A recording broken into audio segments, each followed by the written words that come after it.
Some colleagues up here. I've got Rich, Demetrius, and Scott over there, and also a couple of very special guests who are here to talk to us about Xenoblade Chronicles X. We have Takahashi-san from Monolith Soft, the executive director of the company, and also we have Gota-san from Nintendo, who is the director on the Nintendo side. Thank you so much, both of you, for joining us. It's great to have you guys here. 今日来ていただきありがとうございました。何か一言でも。お願いします。何かありますか？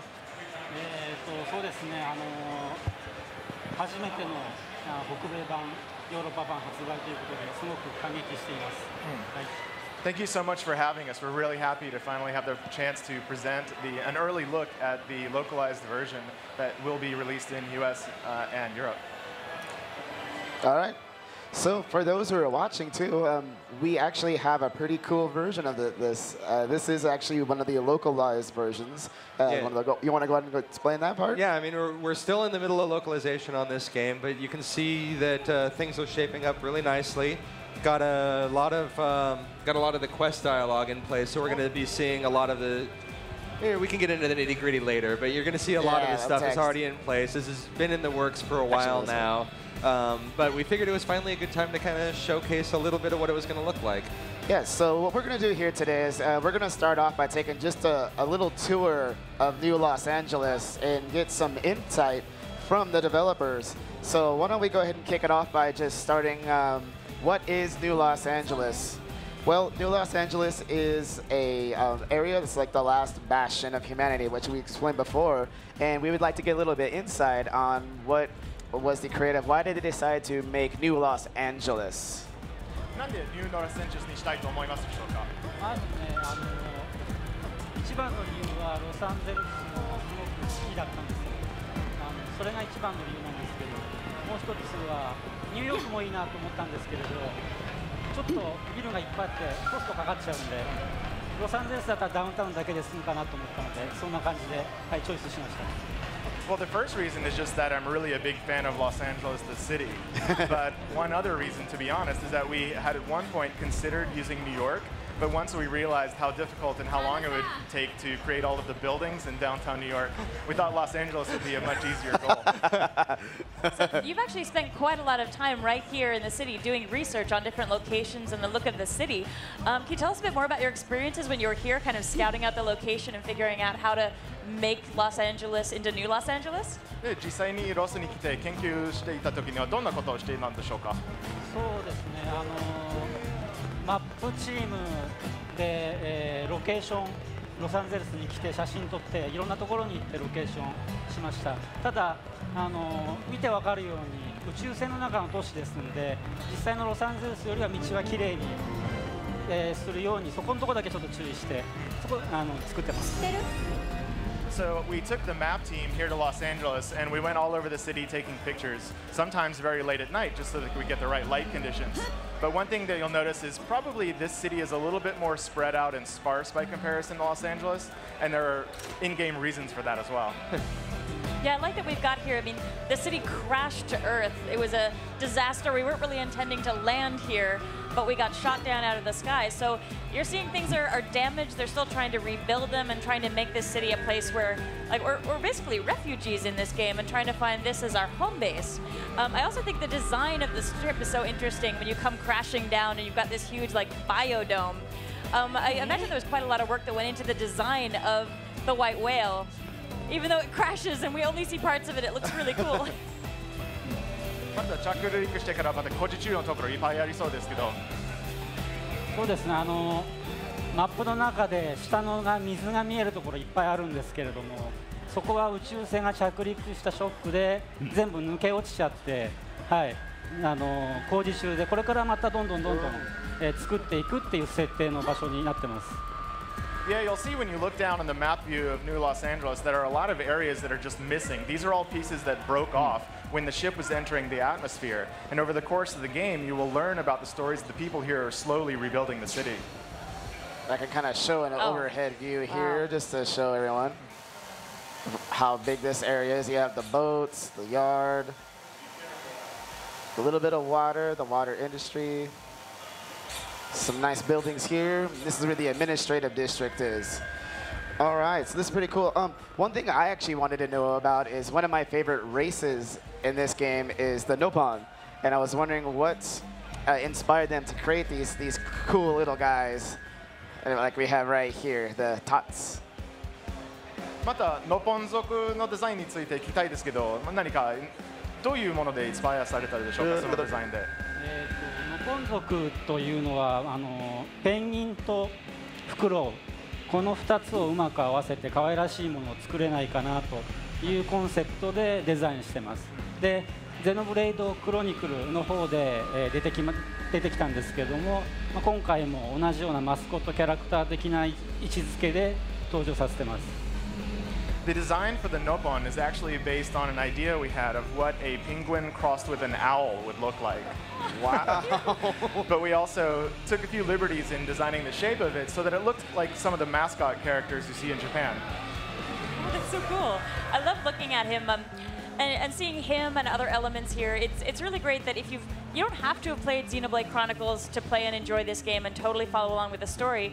But with the Nopon and some of the other elements, you're going to see little nods to that original game. So if you've played it, you get a lot more out of the experience just with these little things that you can recognize in the environments. やっぱり前作を遊んだ人にはそういうノポン族を見ると嬉しいですね。ありがとうございます。Yes, it's a nice little touch to add there for fans of the previous game. I don't know. That's great. Can All we right, take so a look behind Tots because I love his backpack.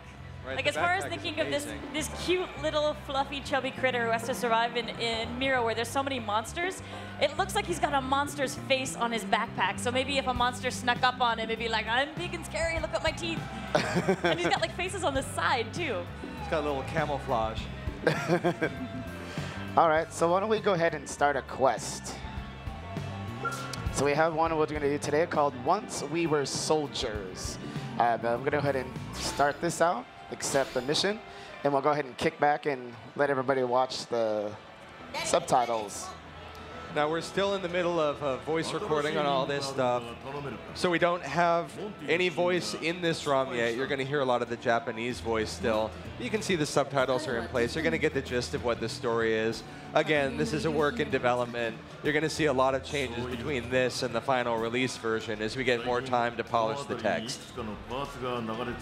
But it's a good start. It's playable, and I'm happy about that. Yeah, it's been really All right, fun. so I'm going to go being ahead able to and spend time with see. this Ask office. why I'm going to worry. Yeah, this is a chance for us to see, like, when you have these dialogues, when you have these cutscenes, you have a disposition that you can take when you're responding to questions that come up.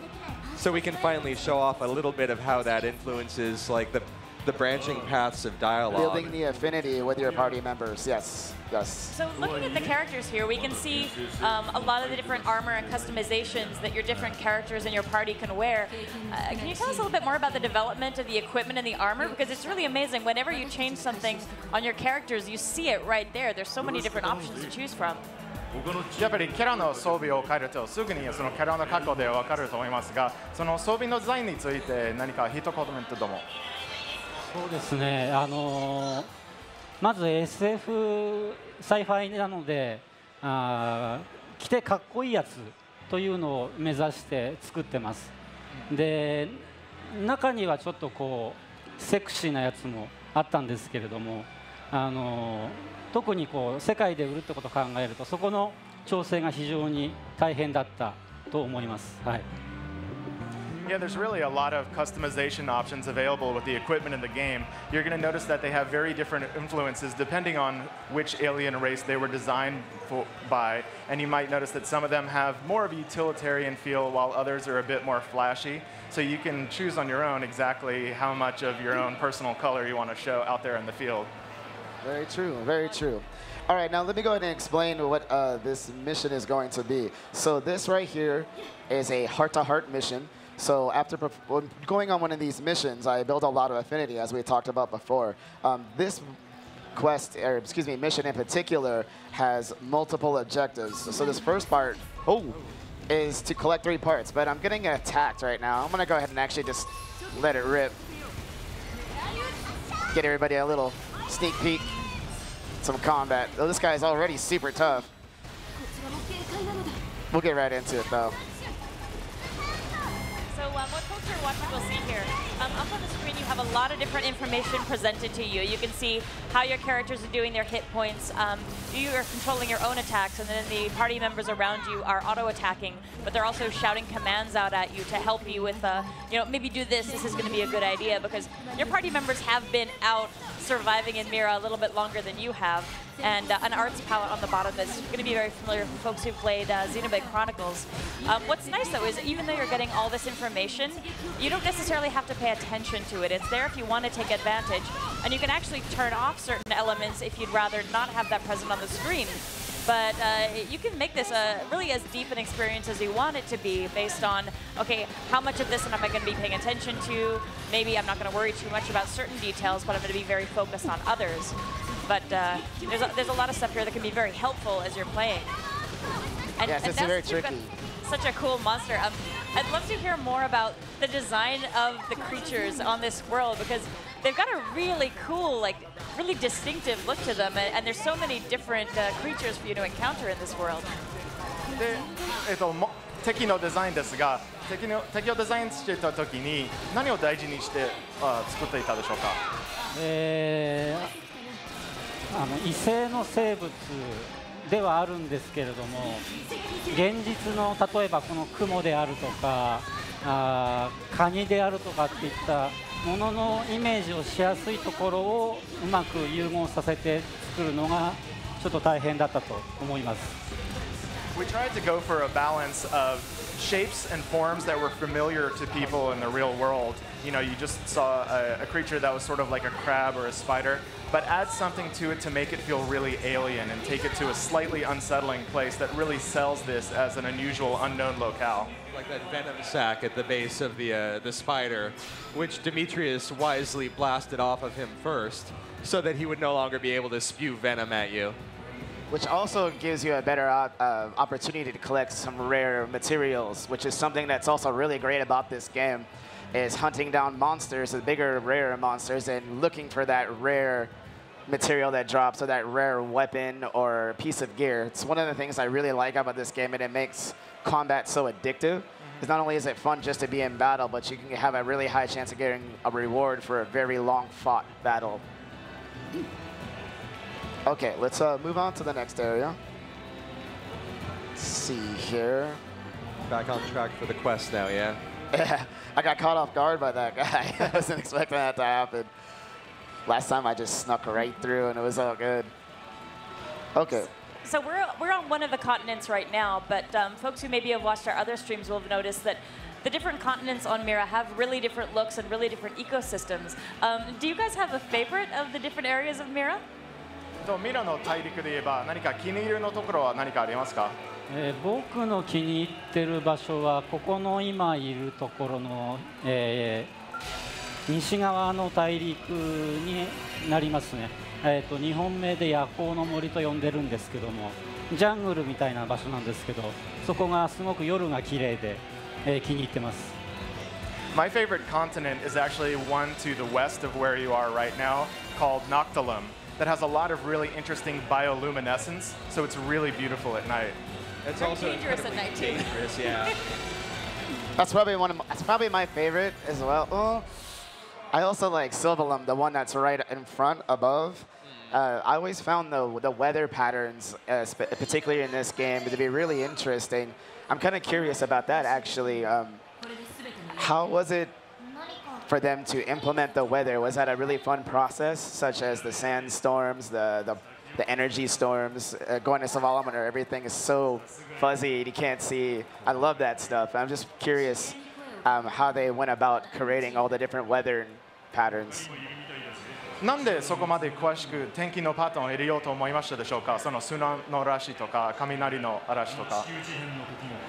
天気によって、出てくるエネミーが違ったりとか、また、自分がダメージを受けたりとか、逆に自分が有利になったりとかっていったところを、出したかったので、そういう意味でもいろんな天候を増やして、いろんなケース局面をマップの中に入れました。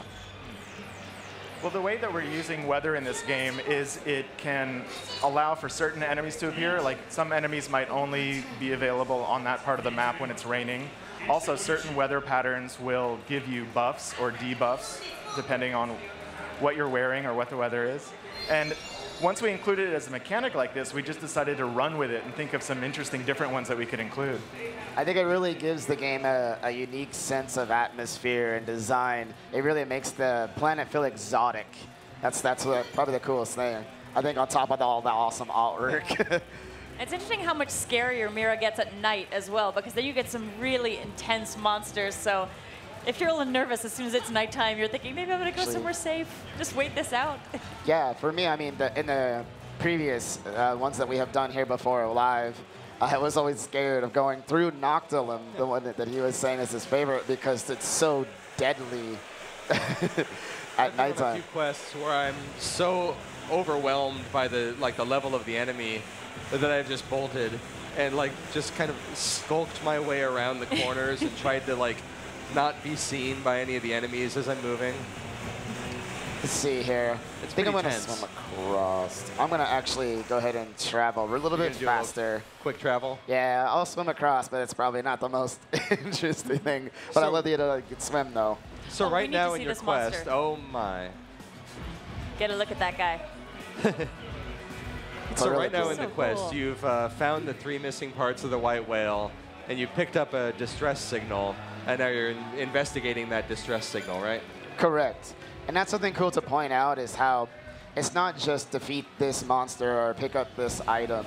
While we did pick up some items, now it's doing a little bit more than just that. Actually, I have to defeat a boss now, so I guess it is defeat a monster, but it gets more into an investigation. It's really cool. I always liked how it adds all the steps. I like how every step along the way, there's a new twist in the plot that drives you into the next step. It's not just go grab this, go grab that. Exactly. There's you get the distress signal, you get there. Yeah, there's simple quests, there's easier missions, there's simple missions, there's more complex ones, there's one that's involved storyline. So there's dozens of different ways to explore this world. So one of the things I think is really distinctive about the game is just how open the world is, and the fact that I know your team worked really hard to make sure that if you could see something, you can actually get there. There aren't even loading screens separating you from these areas. You can run to something, climb to something, swim, or maybe you're going to be flying your Skell up to something. Can you tell us a bit more about the challenges of that? Because it seems like a pretty tall order to have a world that's fully explorable like this. こういうようなオープンワールドのゲームを作るにはやはりいろんなチャレンジがあると思いますが、見えるところなら行けるというにはやはり作るには何かチャレンジがありますか？そうですね。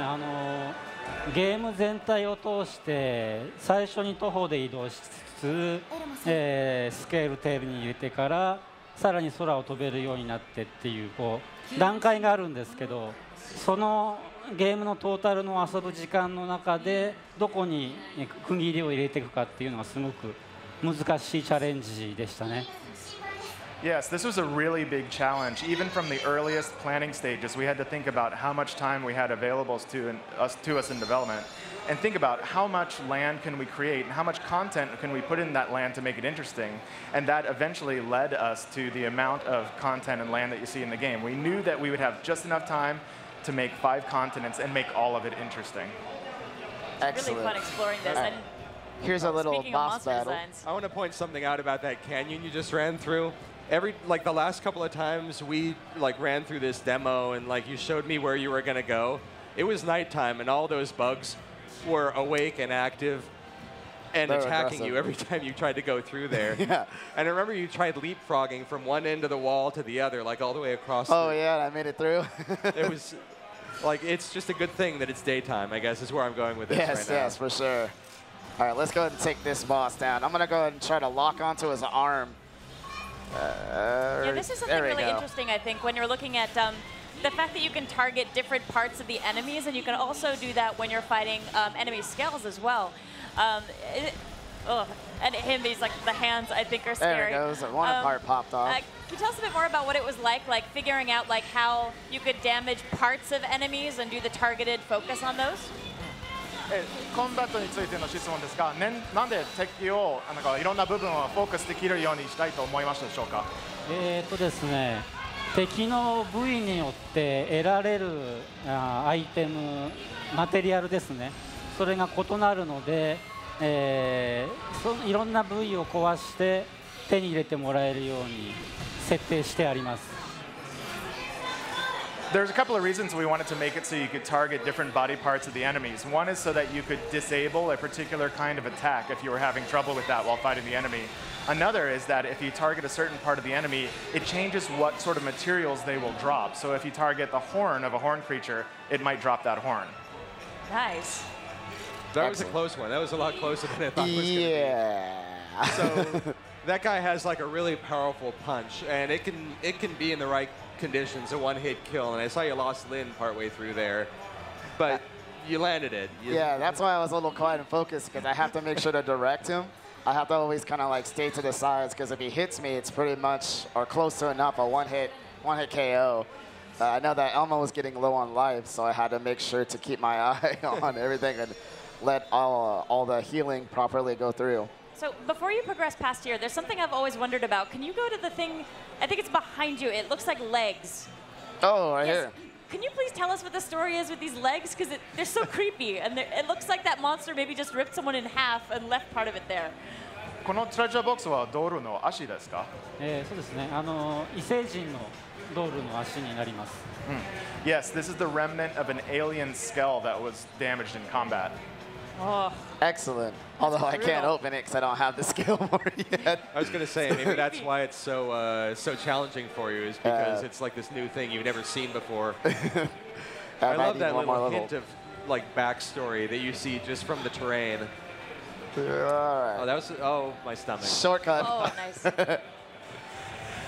Anywhere you can see, you can go. So it's always, I always jump off cliffs and try to find the short way around. So on top of all the different like monster species that you run into on Miror, there are some other intelligent species as well as the Nopon that you get to encounter as you're playing the game. Can you tell us a little bit more about developing those other sentient species that you get to interact with? この星にはノポン以外にもなんかその知能を持っている宇宙人の種類がいっぱいあると思いますが、それについてなんか他の種類について語っていただけますか？そうですね、ノポン人以外に、友好的な、異星人が2つぐらいいたかな、はい、でそれ以外に敵対する、バイアスって呼ばれる、異星人もいます。はい。So in addition to some of the friendly species, you're also going to encounter some hostile species, not all of which are native to Miror. One of which that you encounter is the bias, which I think we're calling the prone in the localized version. Is that correct? Yeah.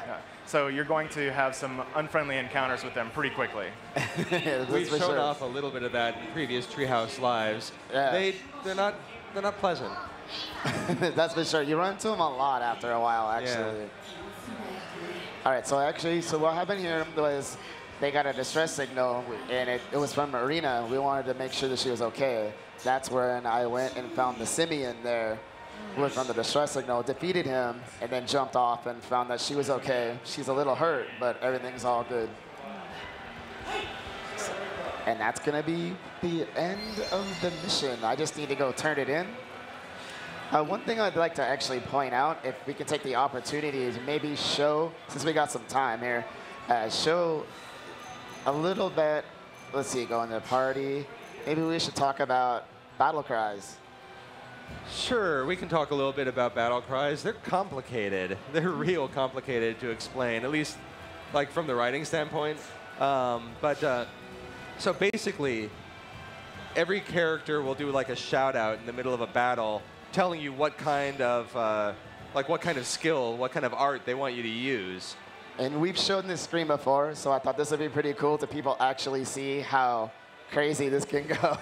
Like I said, it's complicated. So this is still under development, but I thought it would actually be pretty neat is to see like all the options and the stuff that you have. So I know a lot of people have actually seen us showing the combat and the way everyone has attacks and their little text pops up above their head, and they're like, do this attack, do an orange attack, do a melee attack. So that screen right there would show is the first translated screen of how the options you can pick and what different battle cries are. So one thing we haven't really shown off here, since we're focusing on the TV screen here, is the Wii U GamePad and what you're seeing down there with the map of Miror that you're gradually building. Could we learn a little bit more about how the GamePad functionality was developed? Because I think the hex map system is really interesting, and how you're gradually exploring this completely unknown planet as you're playing the game. で、地図についての質問ですが、なんでこういうセグメントのシステムにしたいと思いましたでしょうか？今回ワールドマップ全体の地図が、オープンワールドという形態をとっているので、どうしても行けるところがありすぎて迷っちゃうかなというふうに感じましたので、それを避けるために明確な目的を設定するために結構セグメントという形でマップをかなり細かく分けてみました。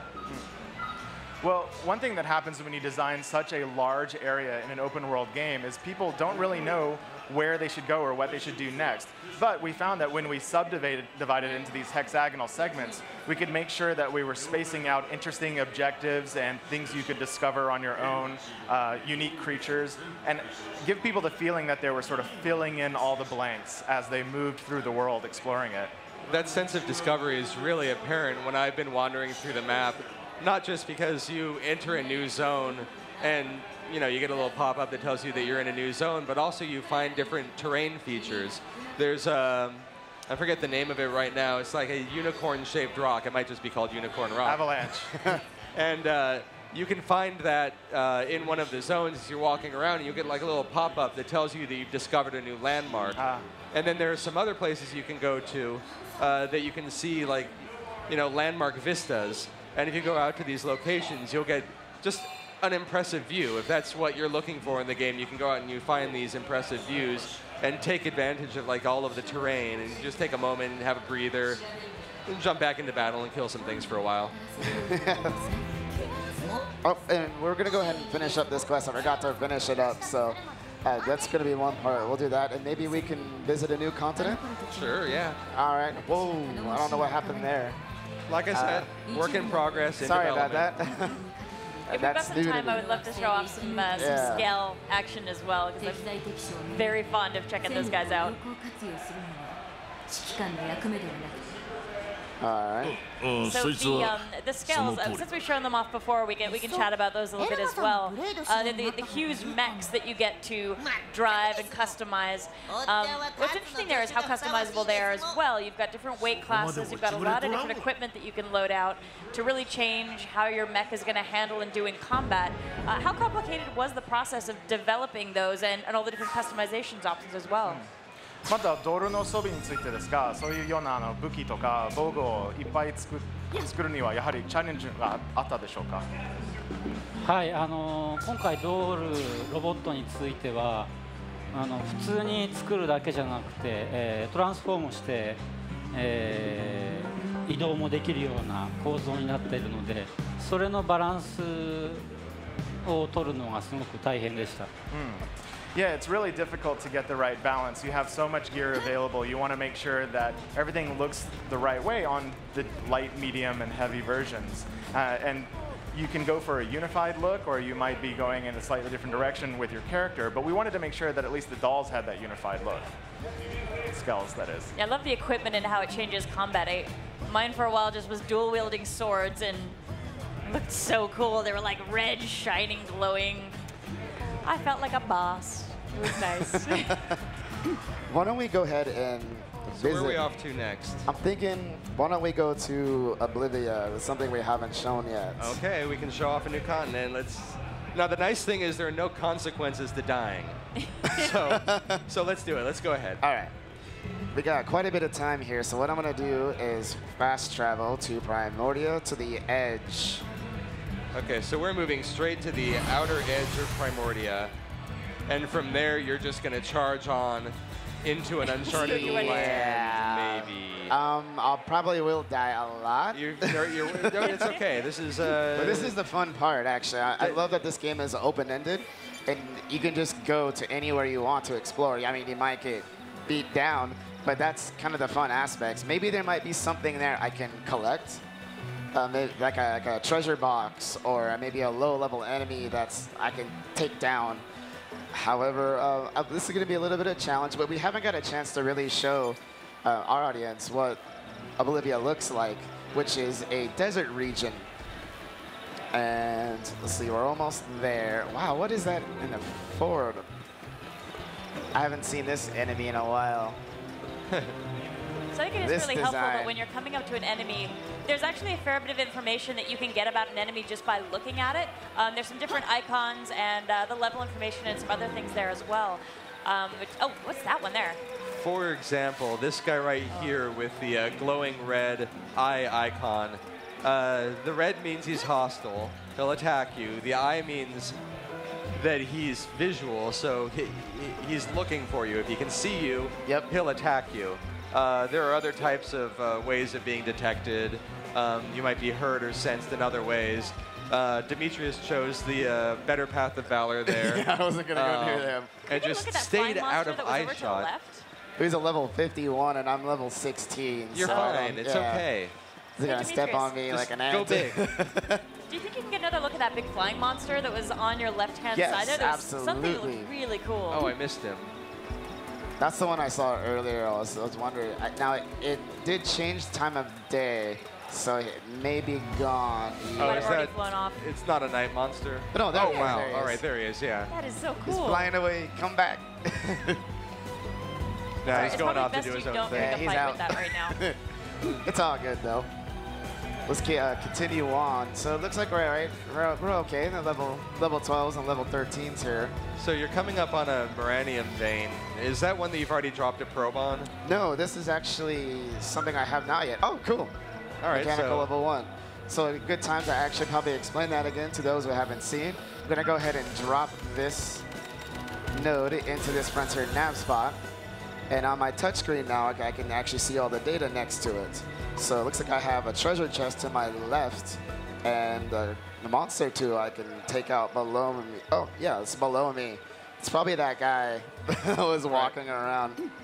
And you also now have a new fast travel point that you didn't have before. Correct. So instead of having to run across the distance into this new continent, you'll be able to fast travel all the way over there once you've deposited that probe.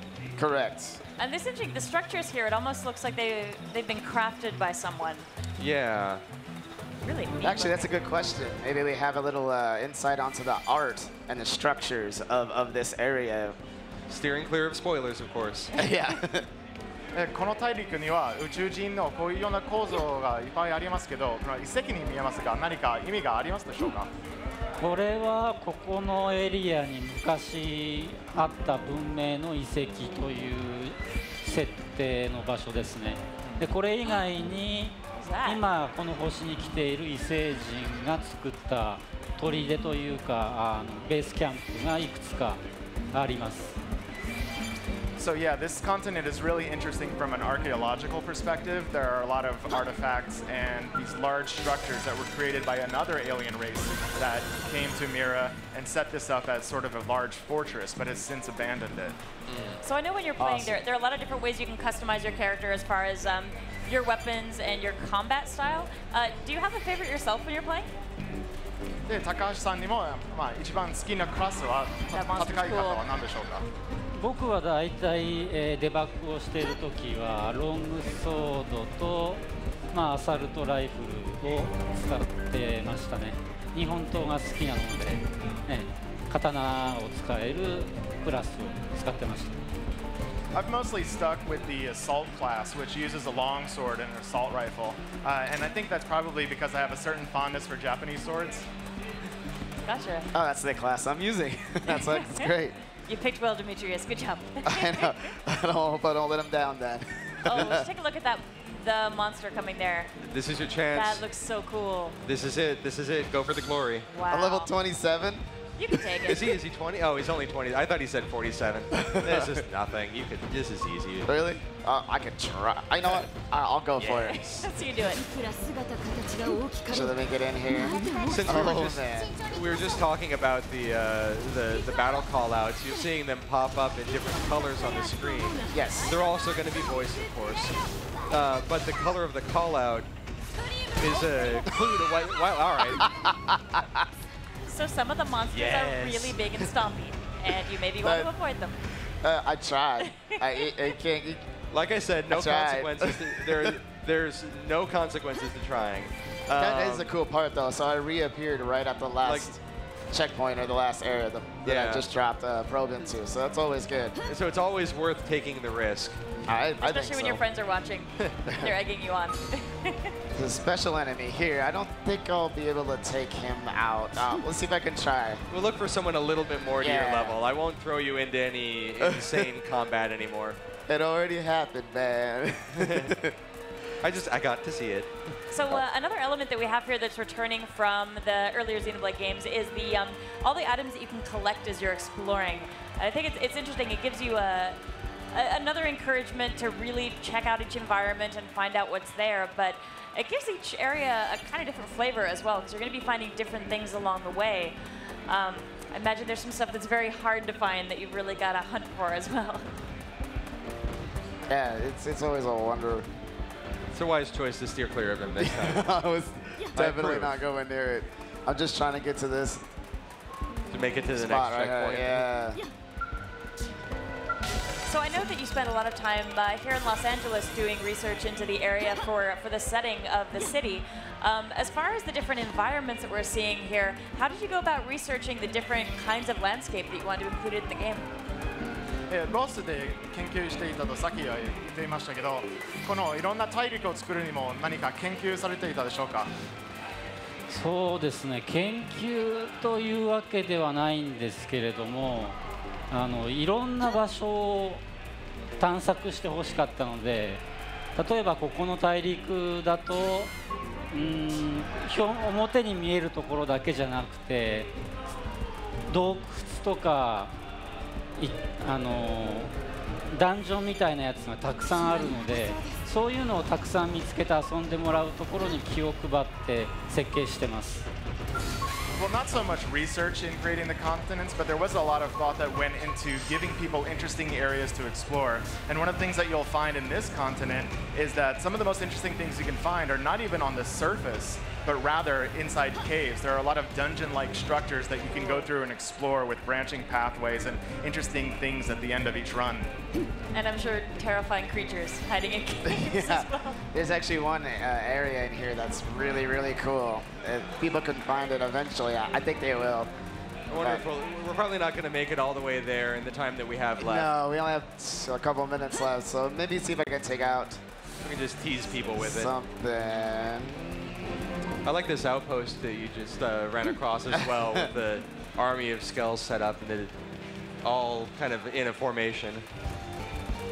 Here's a level 17. Cool. All right, yeah, if I fail this isn't going to be sad. Now we're just looking for an enemy you can beat up. I got to make up for it.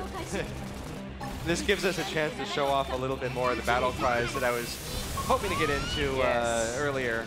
You can see on your arts palette across the bottom, certain arts are like flashing when one of your allies calls out for you to use them. So that's your cue. That's when you know that they're asking you to do a buff or to do a melee attack or a different kind of attack.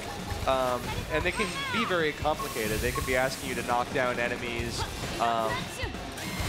And if you follow through, if you're able to do the thing that they're asking you to do with the right timing, you'll get an opportunity to heal up your allies with a quick, like a reflex action. Yes, like I've done to see that screen pop. Yeah, so we've been seeing that throughout this, throughout the combat. We've talked about that in the past, but I don't think we touched on it right there. And so your allies all get like a quick health boost, which is come in handy in this case. You're pretty likely to take them down pretty fast. Generally, especially a lot of the moves are much more powerful when that occurs. Let's see, pop. There was another one right there. Oh, your friend's doing a lot of the hard work there. Yeah. Just trying to add to the commentary. It was a little bit difficult. It's good to have the right friends. Yeah, Well, for that's sure. about all the time we have for today, so I think it's good we end on a high point. Finishing a battle, not dying, it's excellent. So we'll That hang works up for there.